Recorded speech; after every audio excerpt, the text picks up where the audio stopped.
Hello, good evening, my friends, or my enemies, or my fans, or my haters, or my trolls, or you innocent bystanders, or fresh blooded victims. I don't know who you are. I have an audience of like 5. And so thank you so much for watching my video, because you're like probably person number 5 who's watching, tuning in. So sit back, get cozy. Welcome to another episode of Yael, that's me, Yael, explains everything in about an hour and a half. I got some Coke 00 here. This is going to be my companion tonight. It doesn't really get much safer than Coke 00. I am not sponsored, by the way, I wish. Nice. So today I have a roller coaster of emotion waiting for you.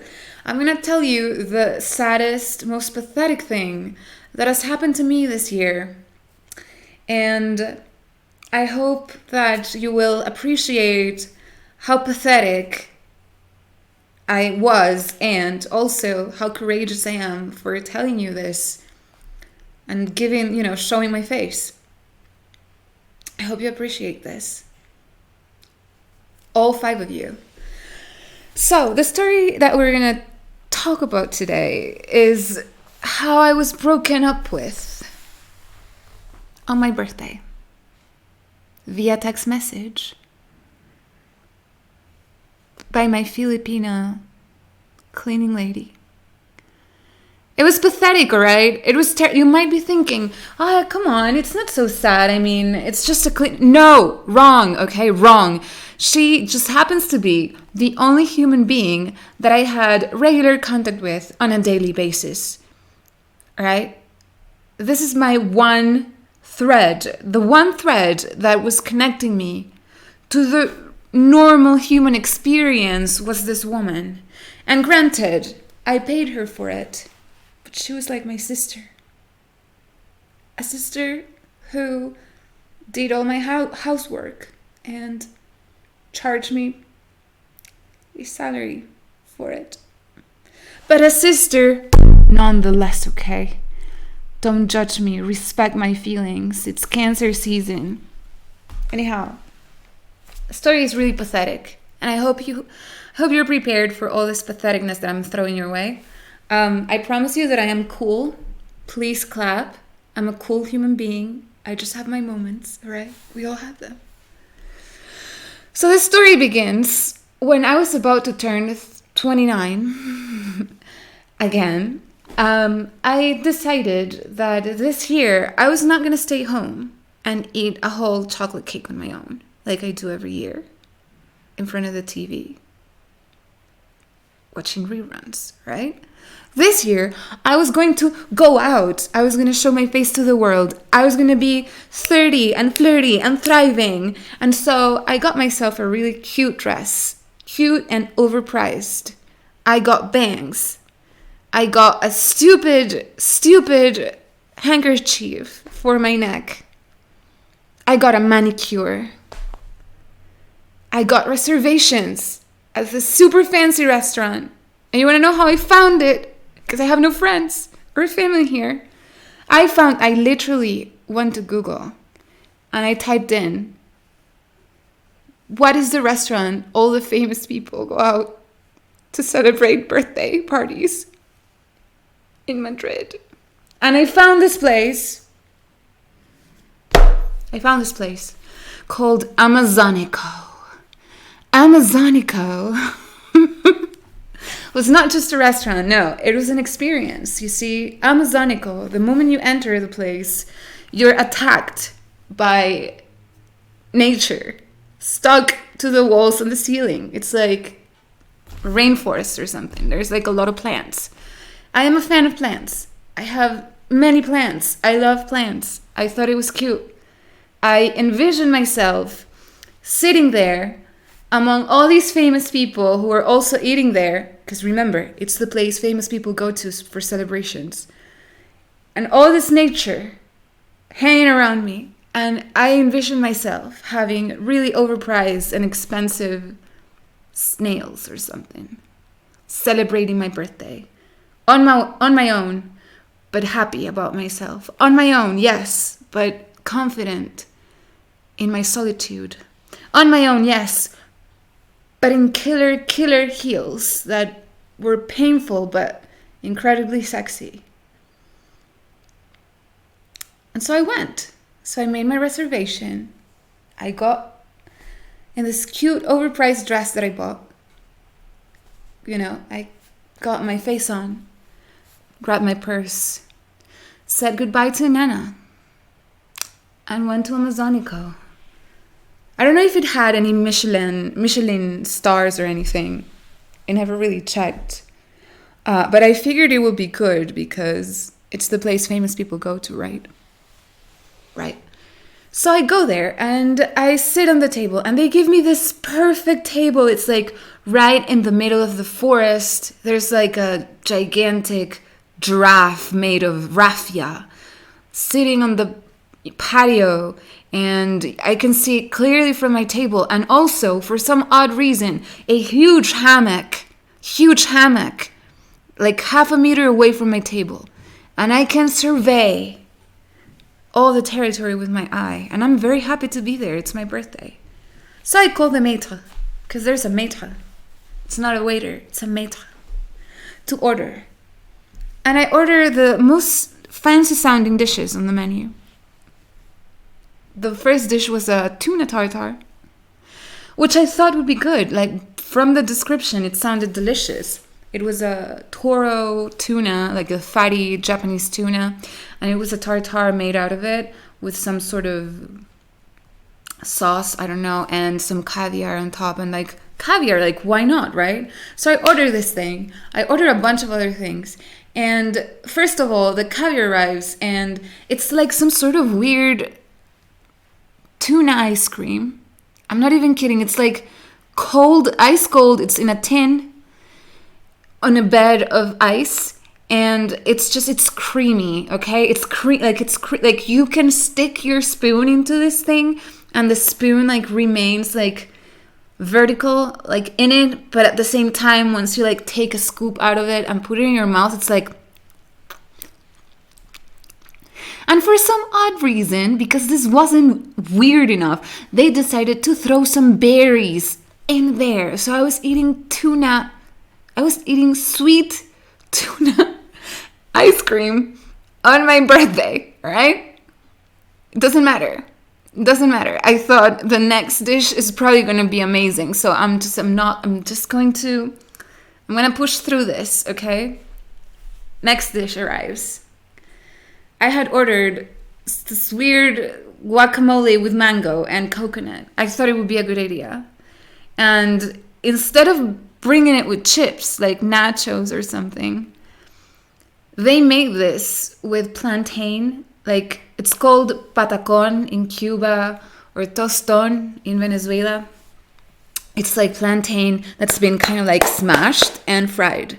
And here's the thing, though. I am Venezuelan. This is very common in Venezuela. I've had patacón or tostones all my life. I know what I'm having. And this food is supposed to be rough. It's supposed to be like a barbecue kind of food, I guess, if we are going to make an equivalence. It's something that you eat with your hands, and it's dirty, and it's rough, and it's unrefined, and that's why it's so wonderful, okay? They took plantains, and it's like they surgically, with a lot of precision, smashed it into some sort of puree form. Then they made this delicate, tiny, and crispy little patties that they fried, and they served this to me like it is patacón. And then the guacamole is the most bizarre guacamole I've ever had. It was pink. The color was pink. It did not taste like guacamole. It had way too much mango, and I don't know where the tint, like the pink tint, came from. I didn't even want to ask, okay? I don't understand why I was putting patacón or tostones inside guacamole. No. But it doesn't matter, okay? Because it was my birthday. And I was dressed to kill. I was surrounded by local celebrities, maybe. I don't know who the local celebrities are, but they all go there according to Google. And there's like ferns and palm trees hanging from the ceiling. And I am there feeling like, like a bougie over, spoiled woman with too fine a palate for this place. And then my phone rings and I get excited. I truly get excited. In my heart of hearts, I think, oh my God, somebody remembered my birthday. This is probably going to be my friend, so-and-so. This is probably going to be maybe a member of my family doesn't totally hate me. Wrong. You know who it was? It was my Filipino house cleaner, breaking my heart on my birthday after I'd been so incredibly generous to her. So incredibly generous to this woman. I was out of words. I don't know what to say. I got pretty pissed. I got pretty upset. I'm not gonna lie. This is what she said. I'm going to explain the whole relationship after, but read this message, okay? Read the message that I was having as I was waiting for my birthday cake to arrive from the kitchen of this overpriced, horrible gourmet, sort of too creative for your britches restaurant, okay? This is what I get. I hope this thing will focus this time. Wait, I think we're gonna lower the brightness a little. This is what I get. This is what I get. This is what I get. And now it's just the brightness screen here. Okay. Come on. Come on. Come on. Come on. It will focus. This is just like, this is an exercise in patience. Here we go. Okay, so she's Filipino, so they speak English. They don't really speak Spanish, especially her. But you can check how this was on June 5th, my birthday. Señora, I'm sorry. I think I'm not coming anymore. My previous employer is getting me back to work again there. I hope you understand. I thank you all for your understanding, señora. I choose to go back there since they will be paying my fare and also my tax. It's really sad for me to say goodbye to you. Yada yada. So I had that feeling of being shy and being afraid to tell it in person. I want to greet you a happiest birthday, señora, today. Thank you and God bless. Thank you and God bless. Happy birthday, señora. Happy birthday. I want to greet you the happiest birthday. How can you greet me the happiest birthday, Cheryl? You owed me. How can you do this to me on my birthday? You are one ungrateful, bad person, okay? You know what she did?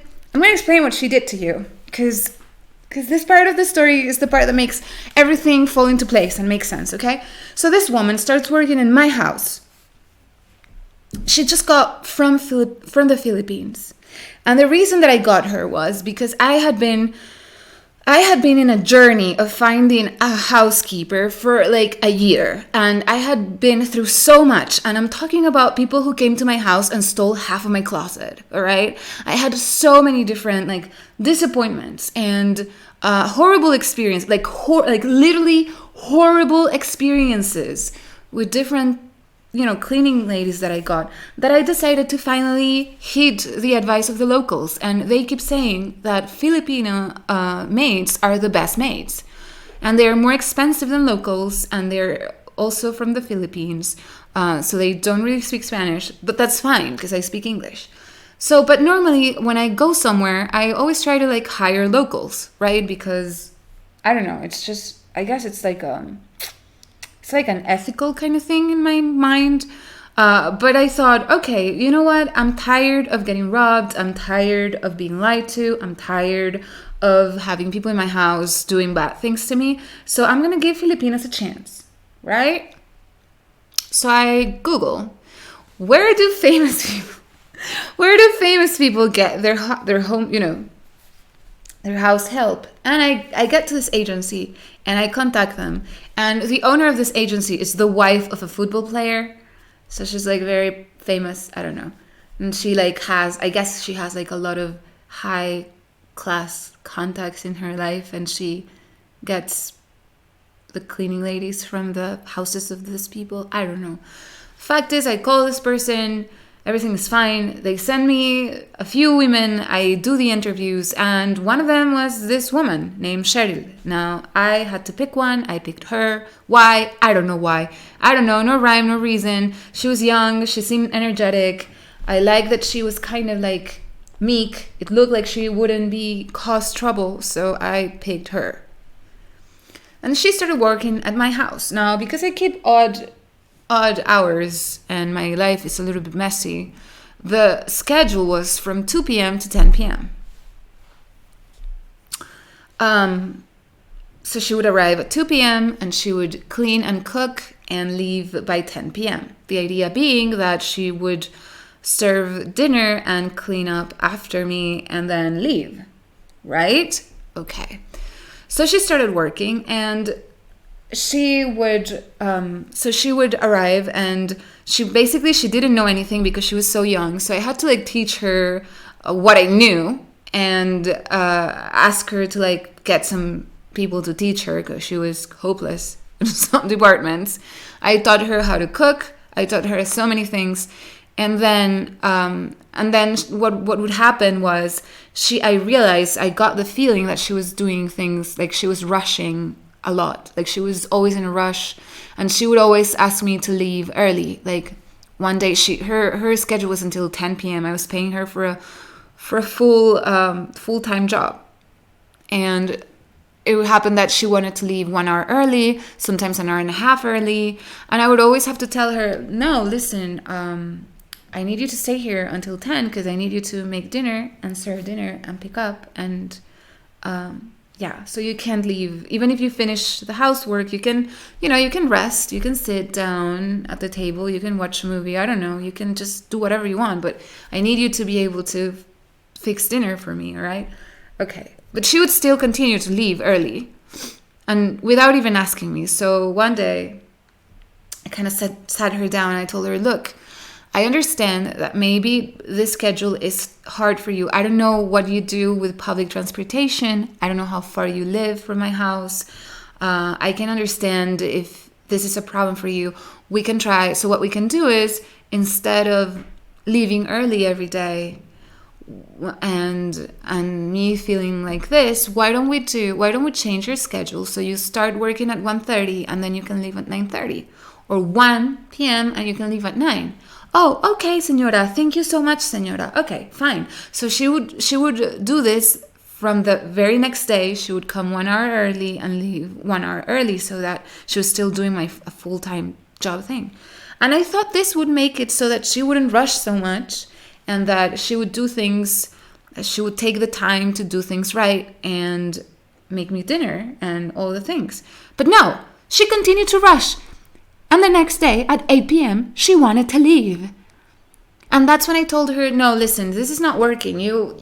Let's go back to the original schedule. You clearly just want to rush things. I don't appreciate it. Don't rush. Take your time and leave when you finish your schedule, not the work, but the schedule, right?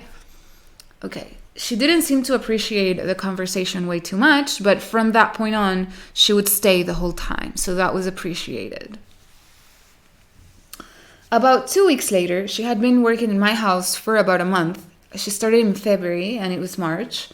In March, she pulls me aside and by the way, one of the laws here says that a worker is entitled to a full month paid vacation, 2 extra salaries a year. So say most people will give them vacation in August. This is like the common thing is everybody takes vacation in August. So they will take the entire month of August off and you have to pay them twice as much. So if you normally pay them, I don't know, minimum wage, you pay them twice as minimum wage. I don't know, it's just the law, okay? It's the way it works. I know it's crazy, it's insane, but it's how it works here. Anyhow, I was expecting her to take her vacation in August, like everybody in the planet Earth, right? Or at least in this country.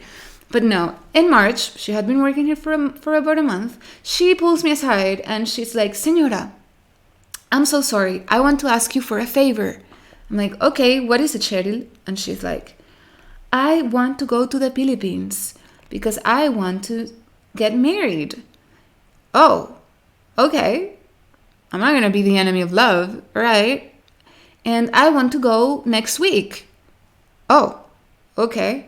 And I want to go for a month. Oh, okay. Listen, Cheryl, I'm sorry, but that's just not, like, that's not how it works. Like, by the law here, we have to get to an agreement that works for both of us, and you're entitled only to 2 days of vacation per month that you have worked in my house. So 2.5 days of vacation per month, and you started less than a month ago, so you're entitled to 2 days. But you're asking me for a full month. What gives? So she explains that she wants to get married, and she wants to get married now, because later the flight tickets for Philippines are too expensive. So she wants to do it. In the first week of April. She wants to leave. This March. We're talking in March. So I tell her no. I tell her, listen, I can't do this for you. The best I can do for you, like, March is gonna be it's gonna be a busy month for me. I'm gonna be working nonstop, and I'm not gonna be able to give you March off. But what I can do, I mean, you do want to get married. I'm not going to stand in the way of your marriage, and I still have to give you 1 full month a year. So it's gonna be sooner or later. I'm gonna have to give you vacation.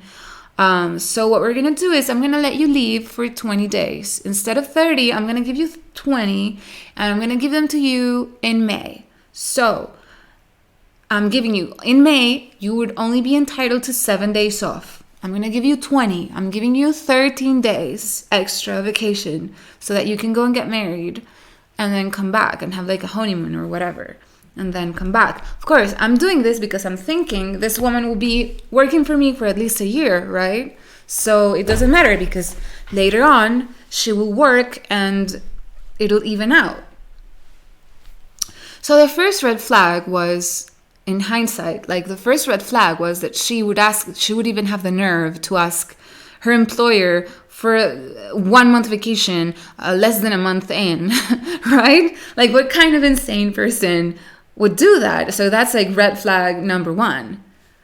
Red flag number 2 should have been when she was so adamant that even when I said no twice, she kept pressing the issue. That should have been red flag number 2. But red flag number 3, though, came really when the day before leaving, she tells me she didn't have a bank account up until then. She asked me to pay her in cash. And the day before leaving, she asked me if I can, that she says she finally opened her bank account and now I can deposit her, wages there. If I can possibly deposit her salary on the first, because she was leaving and she was going to return to work on June 3rd. So she wanted me to deposit her salary into her bank account on May 31st or 30. January, February, May 31st. And that's when I started thinking, maybe she's not planning on coming back. Maybe she'll stay in the Philippines with her new hubby. And she also has a baby. So maybe she's just playing me. And she just wants to cash out and just leave. But I never want to follow my hunches. I always have faith in people. And I always thinking that I am, that my thoughts are like dirty and dark and bad and people are good and kind. And so I said, okay, I'll do that. No worries. So she leaves and I am once again without help for a month. Almost, for 20 days. Finally, it's time for her to come back. And I don't deposit her salary, not so much out of a fear that she wouldn't come back, which also kind of factored in, but also because I went to the bank and they told me that a deposit to her bank would be at least 3 days. So if I made the deposit, she would get it later than if I gave it to her in her hand when she came back. So I told her this, and on June 3rd, on June, or was it June 4th? On June 4th, she came to work and she collected her paycheck and everything was fine. And she acted like everything was okay. A-okay. She even asked me, she worked perfectly good the entire day. She did everything right. Everything was cool. Everything was perfect. And then the next day, bam, I get this message from her. And the craziest part is she acted like some sort of weird mafia person. She sends me these messages like a total coward. She never checked my replies. It's like she got a flip phone and threw it in the trash, like took out the batteries and threw it in the trash. It was just so insane to me, so crazy to me that she would do this. And even after I gave her her vacation that she asked me for, even if I try to make her schedule better for her, even after I was so good and kind to her, she would go ahead and scam me out of 10 days pay, out of 10 days of work, and she just poof, disappeared, vanished. And she has the guts to tell me this on my birthday. Like, she couldn't come one more day to work and then dump me on the 6th of June. She had to do it on my birthday. That's how it is. That's the world for you. And that's my sub story number 1 on how I got dumped on my birthday. Now, I was wondering whether or not I should just tell you this and move on, or if I should tell you all the other horror stories that I've had with other house cleaning ladies. But on the one hand, like, this is an actual debate that I had in my head while I was taking a shower today. I was thinking, so if I talk about all these disappointments that I've had, I am going to sound like this crazy, insane Emily Gilmore kind of character, as someone who's like spoiled, a brat who's like talking about help and so disconnected from humanity at a whole, as a whole.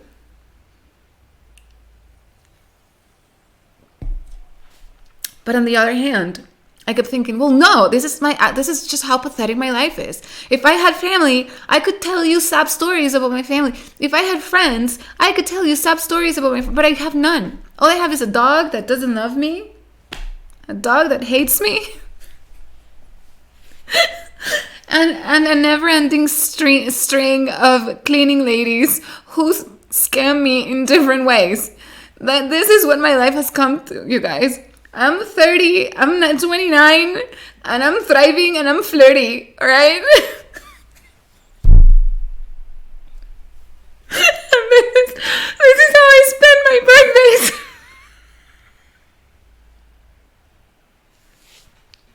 Feeling heartbroken because I have been dumped by my Filipino cleaning lady who I don't even understand because she speaks a language called Tagalog. It's just depressing. In other news of how pathetic my life is, I sent my dog. So I have a dog. Her name is Nana. And I love her with all my heart. She's a lab. People call her really fat, but I call her... I say she's just the British. She's just the British... She's just the British breed, and they're bulkier and stockier, okay? She's not fat, she's just British. She's really fat. I try, but she always gives me the puppy eyes, and she's never satiated. Labradors have this genetic problem where they are never satiated. It doesn't matter how much food you give them, they're always hungry. They're forever hungry. And it's just the way they are. And I can't for the life of me deny Nana pizza. No, I'm kidding. I do deny her pizza, but I also give in. I also cave. So yeah, so she's a character, right? Ever since she was a puppy, it was uncanny to me. Like, she has a personality problem, you guys. I need to find a dog therapist that I can bring my dog to. This is what happened with her. ever since I got her, right? I got her because she was the most majestic dog at the puppy shop, okay? She was the most majestic Labrador puppy I had ever seen. She was fighting her brother and she won. And after winning, she went to the topmost part of the little cage she was in. It had like a glass pane. She went to the topmost part of it and there was like a drinking fountain or something, and she like crawled on top, and she did like this pose where she's like, and this, everything that touches the light is our kingdom. You know what I mean? She was like the Lion King. She was just like proudly standing, and that's my bitch. That is my bitch. I'm taking her with me. So I'm taking this majestic dog to my house. Majestic puppy to take away the loneliness in my life. And the first night, I don't know anything about puppies, all right? I had never had a dog before in my life. All I ever had was parrots, and parrots are heartless, cold, and loud. I wanted something soft, okay? I wanted a soft, cuddly, furry companion that would lick my face and love me forever and never ever judge me or my decisions, okay? No matter how fucked my life was, my puppy would never ever ever judge me. So I got my puppy. I came back home. I put her bed. I got a bed for her. I got blanket. I got the plates, and I put water and delicious food in it. And my dog, for some reason, pretended to be asleep for the next 48 hours. She wanted nothing to do with me until night number 3, when she was wailing in the kitchen. So I went quickly and picked her up and snuggled in bed with her, and she finally slept, and she became my best friend in the entire world. So that's how Nana and I met, and I love her so much. But here's what breaks my heart. Ever since she was a puppy, whenever I take her out for a walk, she would literally be everybody's best friend. Everybody's best friend. Like, everybody is her friend. Like, she wants to jump and lick and play with every single person alive in the universe. Everyone to her is her mama. Everyone is her mama. Everybody is Nana's mama, except for me.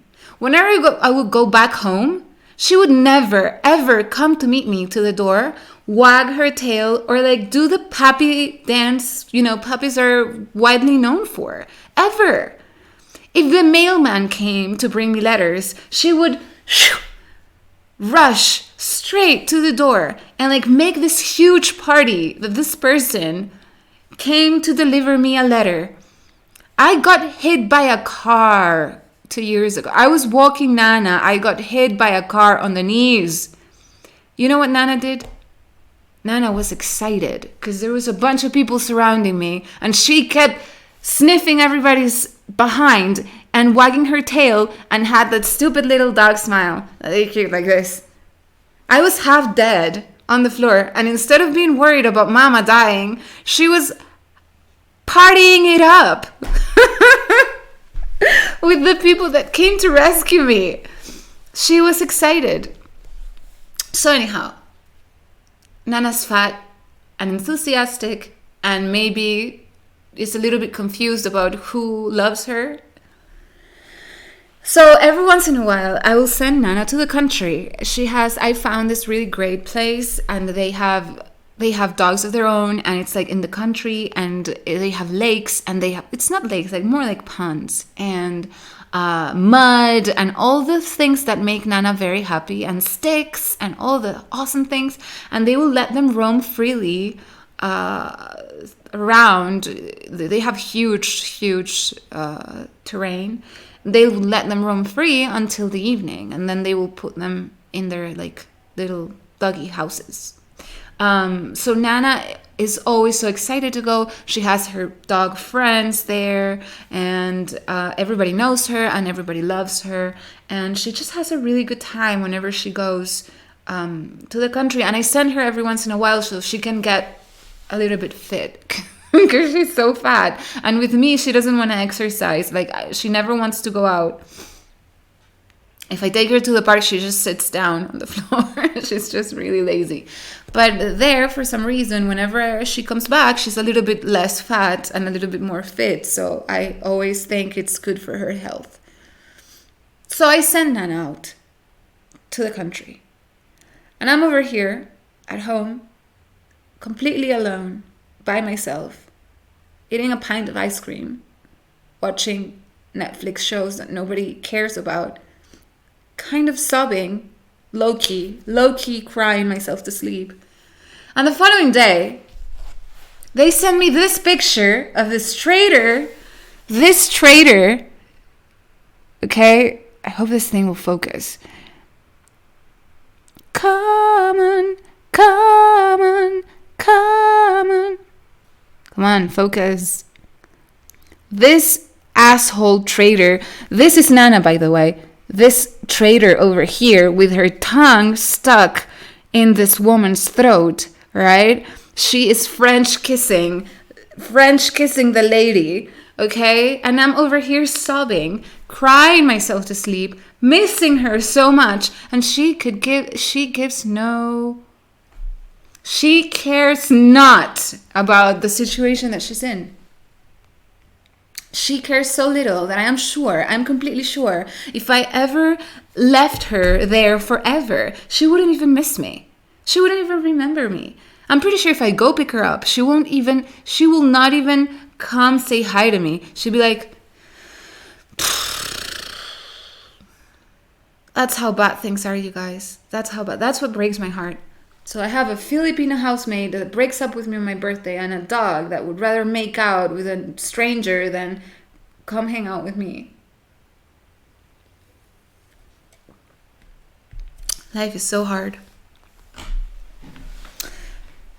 Anyway, one thing that I wanted to talk to you about, because no matter how sad and pathetic my life is, it will never be as sad as pathetic as O.J. Simpson getting a Twitter account.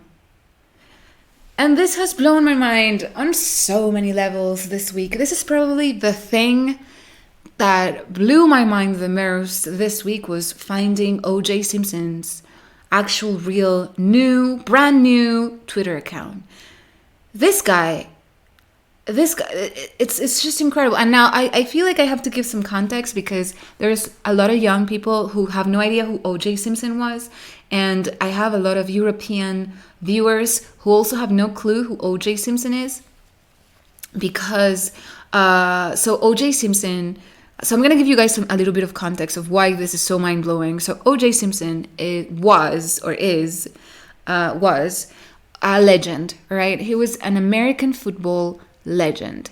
Now, this is a sport that is super important in the United States. Like, the Super Bowl is American football, but nobody in the rest of the world follows, cares, or even knows what it is about. I still don't know the rules of the sport, really. I still don't know it. I know there's a weird shaped ball and kind of like something like this, and they have to like, and then for some reason everybody piles on top of each other. I don't know. I'm light on the details, okay? All I know is this is like Quidditch to Harry Potter, American football is to Americans. And this guy was like the legend. This was like the LeBron James of the 90s, the mid 90s. And he was so famous, he even crossed over and started making movies. And everybody adored him. He was so charismatic, and he had a cool name because people called him Juice. His name was O.J. Simpson. People called him Juice, and everybody was like, "Oh, hey, Juice, how's it going?" And he was like, "Oh, swell, I'm so cool." And he was a really cool guy until in the mid-90s, and he had it all going for him. By the way, he was a legend. He was an American football legend. He had a bunch of like publicity and ad contracts with different super amazing brands. He had a he had a movie coming out, everything. He was on top of the world until his ex-wife, Nicole Brown, and her new boyfriend, one morning, they showed up dead. I think they were decapitated. And oh my God, I get chills just remembering this thing. Just remembering this episode, I get chills. So they show up, they were dead, like on the stairs of her house. The two bodies laying on a pool of blood. It was so savage. It was intense. And actually, I don't think that they were found like that. I don't even know. I think there was a point where he put them in the trunk of his car. I don't know, you guys. I'm light on the details. I watched the Netflix show, which is really good, which is called The People Against O.J. Simpson, and it's on Netflix, and it's with the guy from Friends who played Ross. I forget the name. David Schwimmer, I think it's his name, and Cuba Gooding Jr. And the TV show is amazing. You guys gotta see it. Anyhow, the thing is, his ex-wife and her boyfriend were found dead, and it was pretty brutal. It was done with a knife. The weapon was found along with a glove that supposedly belonged to the killer. There was a bunch of evidence. There was DNA evidence at the scene that tied O.J. Simpson to the scene, and it seemed like a pretty, open and shut case, right? And everybody knew that Juice probably murdered his ex-wife because she was boning some other guy, right? Well, turns out that they go on a trial for the murder of this woman, and he gets absolved. He gets absolved. Why? I'm pretty sure most of you have heard of this or saw it. There was a moment during the trial where the prosecutor made him try on the glove, like the murder glove, and he tried to put it on, put his hand in the glove, and it wouldn't fit. And there's just so many ways you can trick the eye into thinking that something doesn't fit, like you can drag it with your thumb or whatever. But for some reason, they thought the fact that the glove was one size too small was good enough of a doubt that he would get absolution. And so he was absolved, and he walked. And everybody was shocked. But during the most damning part of all is during the trial, before we knew that he was getting absolved, the guy went in a panic, and he got into his white pickup truck, and he tried to escape from the country into Mexico. And there was a televised chase with helicopters and patrols and all kinds of stuff, the stuff movies are made of, across the country, until the guy gave up because he was going to go into Mexico and kill himself. But he didn't. And in the end, he walked. And 21 years later, 21 years later on the dot. I mean, he created his Twitter account on the 21-year anniversary of the murder. And he's like, "Hello world, it's me, O.J. Simpson. And today I am going to dispel some of the myths about me. And I'm going to contest some of the stuff that people have been saying about me all these years. And I'm here, I'm your best friend."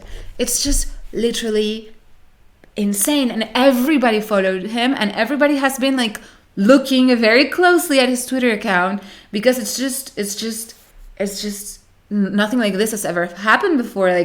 A murderer who got absolved for no reason, just coming in to speak with all of us on our level, he's one of us. And it's just insane. And this guy's so out of touch with reality. I want to show you. That's why I'm looking for his Twitter.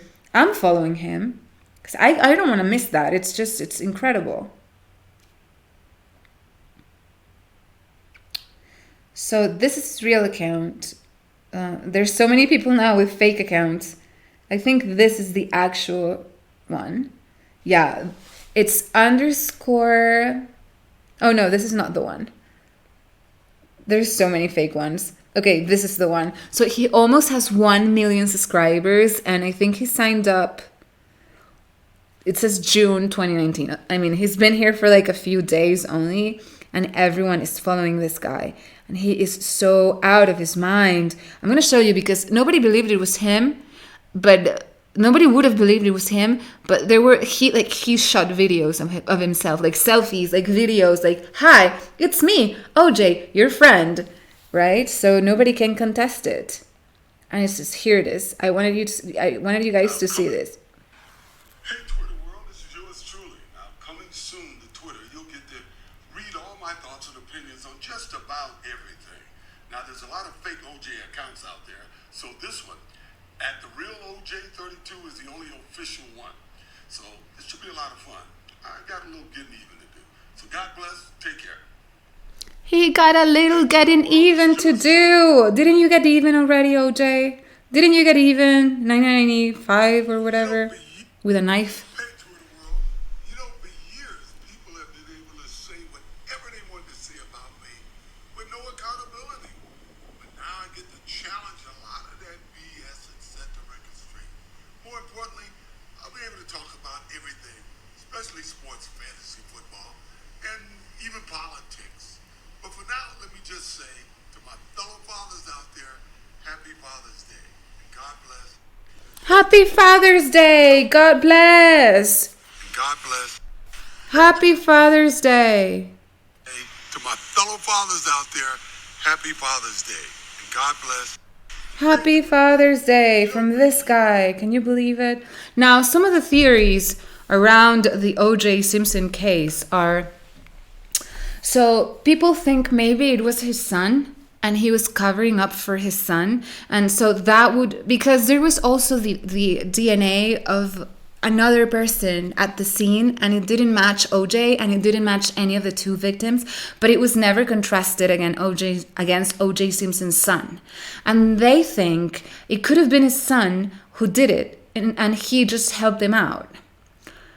I don't know. I am not into these crazy conspiracies. I don't think any of us will ever know what happened there, and unless they're gonna be trying the DNA sample against his son, we will never know. So it's kind of pointless to play Sherlock Holmes around this, right? But on the other hand, when you think about what DNA, the DNA technology and how new it was in the 90s,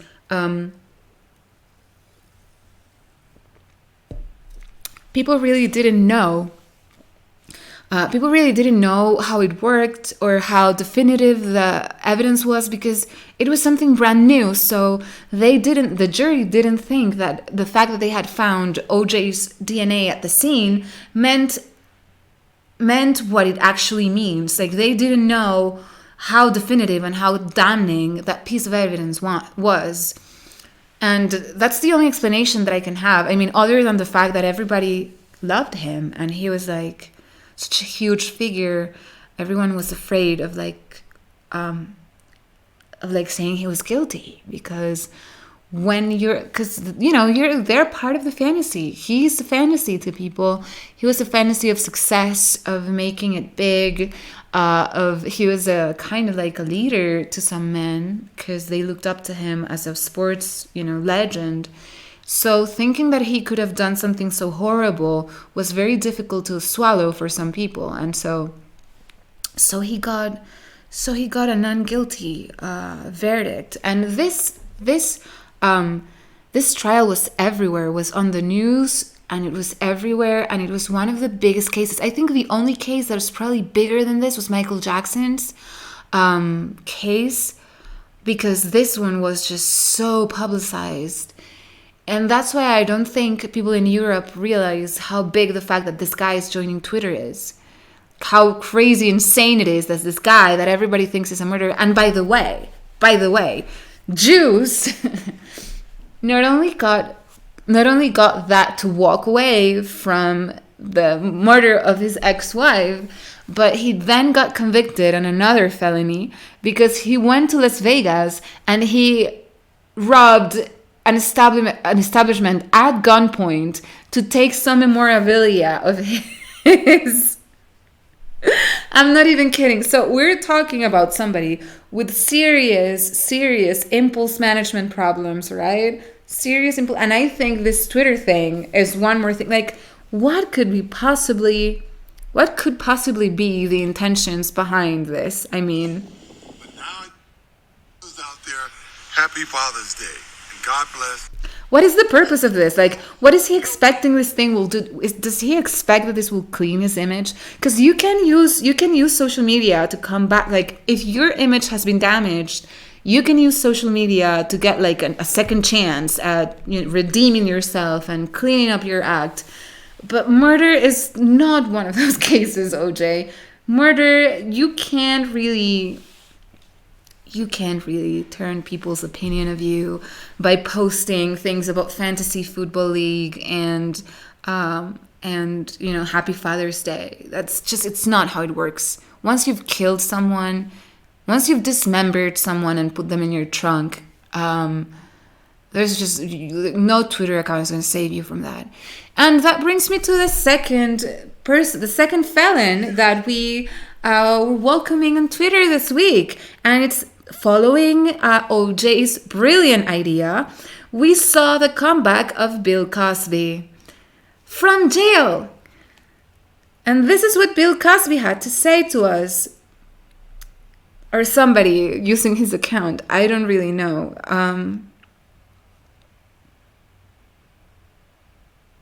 He's been tweeting since. So this is what Cosby said. They used an old video, but I want to show you two things. First, this is what the tweet said. Hey, hey, hey, it's America's dad. I know it's late, but to all of the dads, it's an honor to be called a father. So let's make today a renewed oath to fulfilling our purpose, strengthening our families and communities. Happy Father's Day. Renewed oath to our family. Nice, nice. I don't think that after raping like half of the people under your charge throughout your entire career, you get to call yourself America's dad ever again. And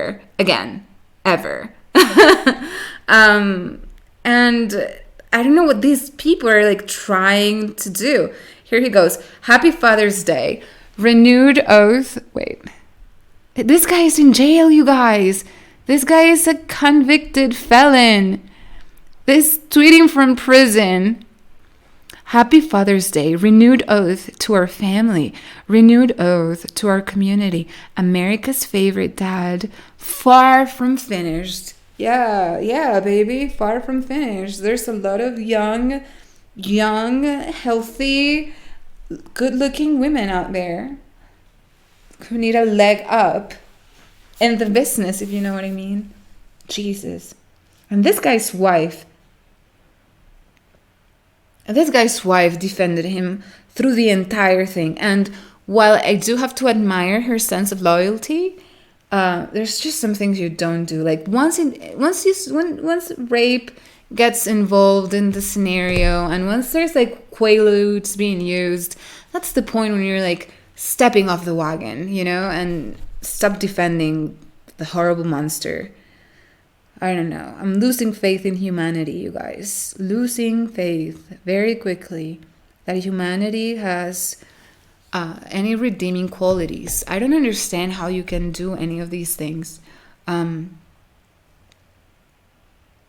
don't know. I just don't understand. I think you just have to be a special kind of psycho to be able to do these things, these horrible crimes, and then show up with a face like nothing happened. Like you're still America's dad. Like you're still somebody who will be well liked, we want running commentary on NFL and fantasy league from a murderer, because that's what you are. Ultimately, this guy had a legacy. Both of them. They both had a legacy. They were impressive. Like their lives were so impressive. They had a future waiting for them in history books. Both of them. Bill Cosby and O.J. Simpson both had a place in history. And then they decide to completely destroy it because they have now done things that, outweigh whatever good they did in notoriety. by far, by way far. Now OJ, instead of going down in history as a great legend and somebody who was inspiring and exciting and who won a place, a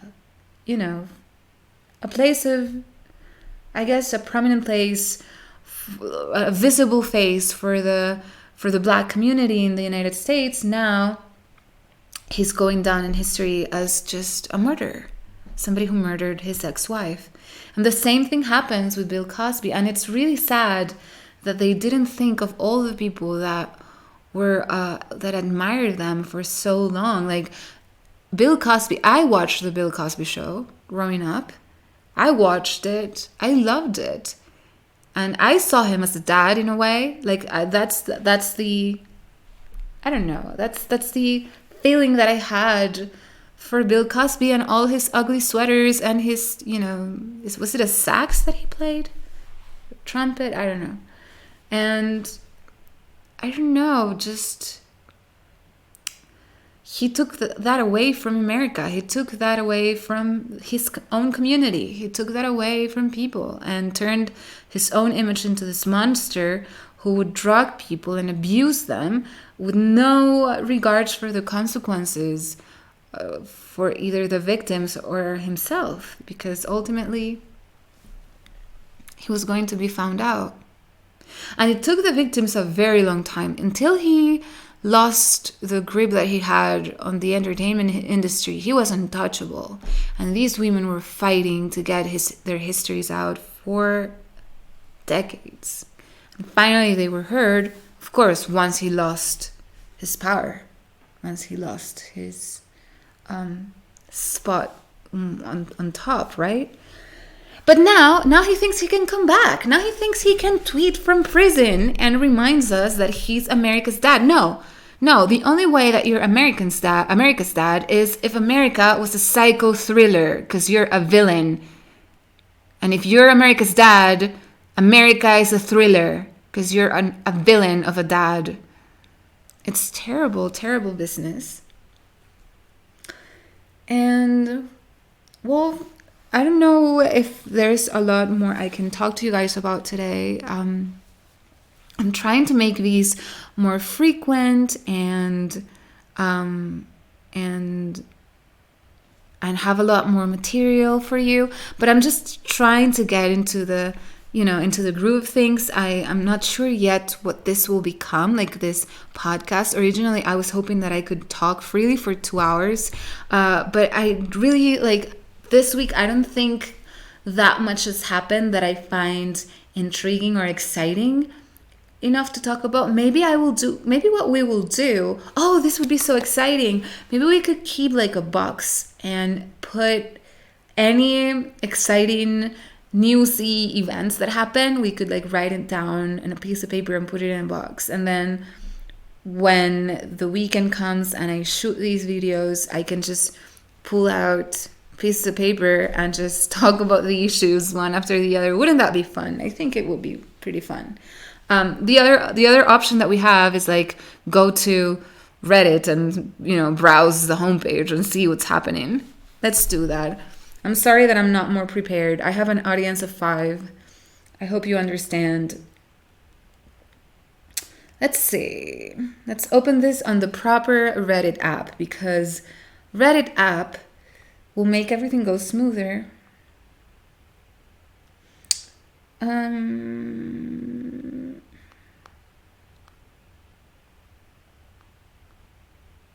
What? A bunch of TikTok. How excited. TikTok things, videos.